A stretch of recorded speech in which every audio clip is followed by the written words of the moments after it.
a favor, just orient me again with traditional yoke volumes in a CrossFit workout. I mean, honestly, it's a fun accessory tool. Like, it's an accessory tool you would rarely see in a workout except like at the games. Like at the games, you'll see, like, I think last year we had a 660-pound carry for, it was like 60 feet twice. So like 60 feet down, a couple barbell lifts, 60 feet back. Okay, not exceptionally long. No, definitely not exceptionally long. 100, Sure. 100 feet is usually kind of the, usually it's heavy as shit for us. And like, oh, Yeah. like, Okay, and you can always choose your own height of the yoke, right? Yeah. All right. So what I said before, were you asking about breathing on yoke? Yeah, like when it's like a really long round, or if it's like I'm like going really slow because it's really heavy and I gotta like continually. You're in strongman, right? Yeah. What's a really long run to? If I was doing like, I don't know, 100 feet like down and back. That would be long. That'd be long. That'd be really long. Yeah. Yeah. I've never seen it I in would never competition, do that but like too. in training. Okay, so I guess I'm saying more like long, like under the bar. Like yeah. time. No, I'm with you. So the challenge with this, and the same principles apply when it comes to breathing and bracing and the yoke that doing deadlifting or squatting or overhead pressing or anything. The added challenge is with how cumbersome the yoke is and how heavy it gets, breathing becomes a real difficulty. Number one would be don't breathe. Just big breath, go squeeze, hold it as long as you can. Next, you have to understand that when you let air out of your lungs, it's like an anaconda. Like you're not getting it back. And so all you can hope to do is like little, and that's about it, okay? But if this becomes really heavy, as soon as you start letting air out, it's just gonna, like you're just gonna go down, yeah? So there's a certain admission of like, okay, this is not the best for me, right? Or like trying to go in one bout is not going to work, Sure. yeah?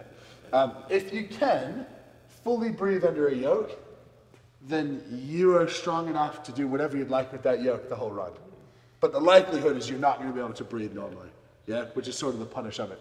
Now, when we're setting up the yoke, and when we're thinking about how to set the height, there's a couple of different attitudes. So let's say it's a comparatively very heavy yoke for you. It's something that if you're taking it 100 feet down and back, you're not likely to go unbroken down and unbroken back. You're going to have to breathe. You're now going to want to set this yoke, the bar, a little bit higher, okay? Because obviously, you're going to have to squat a much smaller distance over time. But if you expect to go fast, you need that yoke to have a lot of clearance, because then a little bit of tilting on the yoke isn't going to start bashing the ground. So the happy medium here is, that's not a bad height for me, is, let's say for me this was 1,200 pounds, and I didn't want to squat it very much, but I also thought that I could move quick enough with it, that I wanted some clearance. You're going to want your starting spot to be as wide as possible, and your toes to turn out. We're going to set our hips directly under our shoulders, so that we're not doing a squat, we're doing what we would do to lift the bar out the rack. Okay? From here, you stand up, and notice how much clearance I have here. It's pretty good. If I come here, I now have an extra 2 to 3 inches of clearance. All right? So, if we pick this up nice and wide, we now have mechanical advantage at our hips to be able to keep steady hips as we start to gain some speed. And as you gain speed, you go from wide feet, turned out, to narrow feet, turned in. Okay? Now, to go over the rationale why, when people fail yokes, it's for two reasons. One reason is because they breathe, okay? And their thoracic vertebrae is gone, their core is gone, and they collapse. The second reason is that their hips aren't strong enough. And you'll see hips just rocking all over the shop. Both of these errors, you can see if this yoke starts to tilt side to side at all. What it should look like, if you took the human away from it, it should just look like that floats right along. So to mitigate the hip issue, do you want to come up here, volunteer? Round of applause. Come out here away from the yoke. Okay, so if we have the yoke on our back and we take 1 foot off the ground, now we have more support on our right than our left, meaning that the yoke is naturally going to tilt this way, And when we plant our left, we're now inhibiting the tilt this way to try and tilt it this way. Okay? Hopefully this is happening fast enough that it's not actually tilting. But give me nice narrow feet, pointed forward. This is like when they put the special bracelet on you to show you how strong you are. Okay, if you have narrow feet, your mechanical advantage at your hips is virtually zero. And so the yoke, if it was pushing down on this side, the odds that you're going to resist that are the same as you not moving when I'm here. Yeah? But if you can get a nice solid base, you can get those feet a bit wider. Give me that. Self-explanatory. If I try to push you, now you have a mechanical advantage at your hip. Okay, so now we have a twofold benefit from starting feet wide and bringing them in narrow. One is your increased clearance. Two is going to be mechanical advantages at the hip when you're moving slow that you don't need when you're moving fast. Okay? Think about the inertia when you're riding a bike. When you move fast on a bike, you're not thinking about tilting left to right because you have forward moving inertia. It creates inherent balance among the implement. Yeah, thank you. Then, yeah, well done. Amazing, amazing. Then hand position is the other thing that's particularly important. A lot of people who aren't good at yoke like to put their hands on the bar. Okay? I think virtually every CrossFitter does. Yeah. Yeah. So the challenge, if you have, well, the challenge for me is my mobility. But more generally speaking, the challenge, if you've got your hands on the bar, is that if you're changing your speed at all, like now the yoke, you're completely at the mercy of the sort of the teeter-totter. That was so uncomfortable. If you can get your hands down on the frame of the yoke, your goal should be to push into that yoke. For the same reason that riding a bike fast creates more stability than riding it slow, because any inertia that you can create adds a layer of stability. So if you can have your hands down here, sort of even with your elbows, we've got nice hot, wide feet, toes are pointed out, hips stay stacked under the shoulders, we pick up the yoke, we put a bit of force into it, and now the yoke is here. If my speed is changing a bit, it's fine. It still stays in front of me. I don't feel as though that yoke is starting to push me around. Okay?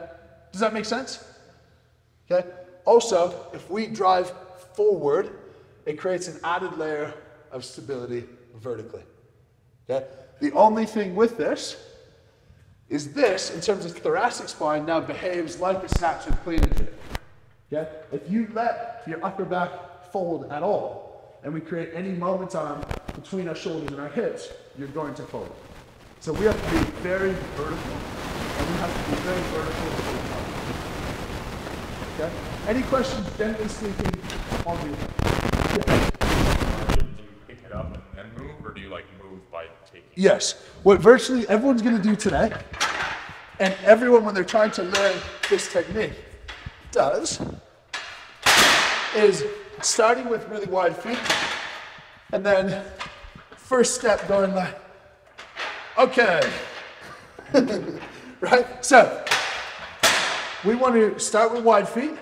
We want to shuffle the wide feet until you get momentum, and then the momentum brings your feet in.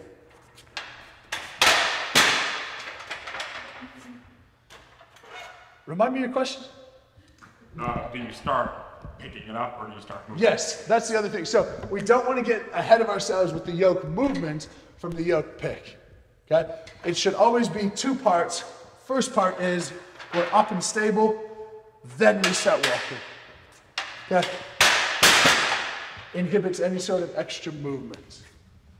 Yeah? What about the position on your back? Good question. Always high bar position. Okay? Right on top of your chaps.